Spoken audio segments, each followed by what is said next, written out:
কেউ যাতে আমাদের আর সস্তা শ্রমের দেশ মনে না করে, সেজন্য আমাদের দক্ষ জনশক্তি সৃষ্টি করতে হবে। এই যে এসএমই ফাউন্ডেশনের উদ্যোগে যে মেলা হয়, সেটা কিন্তু খুব খুব চমৎকার। প্রত্যেকবারই আমি আসি এবং সারা দেশে নতুন উদ্যোক্তা তৈরির এটা কিন্তু একটি গুরুত্বপূর্ণ প্ল্যাটফর্ম। উদ্যোক্তাদের দক্ষতা ও সক্ষমতা বৃদ্ধি, উদ্যোক্তারা কিন্তু মানে they look forward to joining the এই এসএমই ফাউন্ডেশনের মেলাটা। এবং এসএমই ফাউন্ডেশন যে সহজ শর্তে স্বল্প সুদে ঋণ প্রদান করছেন, যাতে উদ্যোক্তাদের সুবিধা হয়, সেটাও খুব গুরুত্বপূর্ণ। এবং এখানে যে নারী উদ্যোক্তাদের বিশেষ অগ্রাধিকার রয়েছে, সেটাও আমার মতে খুবই খুবই প্রয়োজনীয় বিষয়। বাংলাদেশের আর্থসামাজিক উন্নয়ন, কর্মসংস্থান সৃষ্টি ও কাঙ্ক্ষিত অর্থনৈতিক প্রবৃদ্ধির অর্জনে সিএমএসএমই খাতের ভূমিকা অনস্বীকার্য। মাননীয় প্রধানমন্ত্রী জননেত্রী শেখ হাসিনা কিন্তু 5 দফা নির্দেশনা রয়েছে এই খাত নিয়ে। প্রথম নির্দেশনা ছিল আমাদের ঐতিহ্যবাহী পণ্যের পাশাপাশি উন্নত বিশ্বে ভোক্তাদের চাহিদা নির্ভর শতভাগ রপ্তানিমুখী পণ্য উৎপাদনে মনোনিবেশ করতে হবে।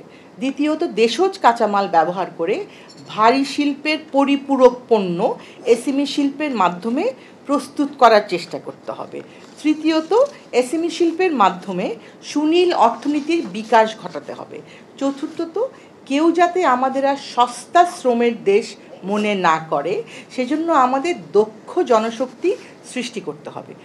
পঞ্চম, উচ্চতর মূল্য সংযোজনের লক্ষ্য নিয়ে স্বল্প উৎপাদন খরচের সঙ্গে উন্নত প্রযুক্তির সংযোগ ঘটিয়ে গ্লোবাল ভ্যালু চেইনের অংশীদার হতে হবে। এগুলো কিন্তু নির্দেশনাগুলো কিন্তু খুব স্পষ্ট।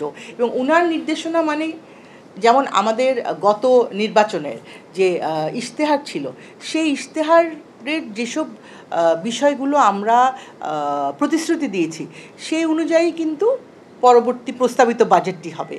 সেই অনুযায়ী কিন্তু আমাদের নীতি নির্ধারণগুলি হবে।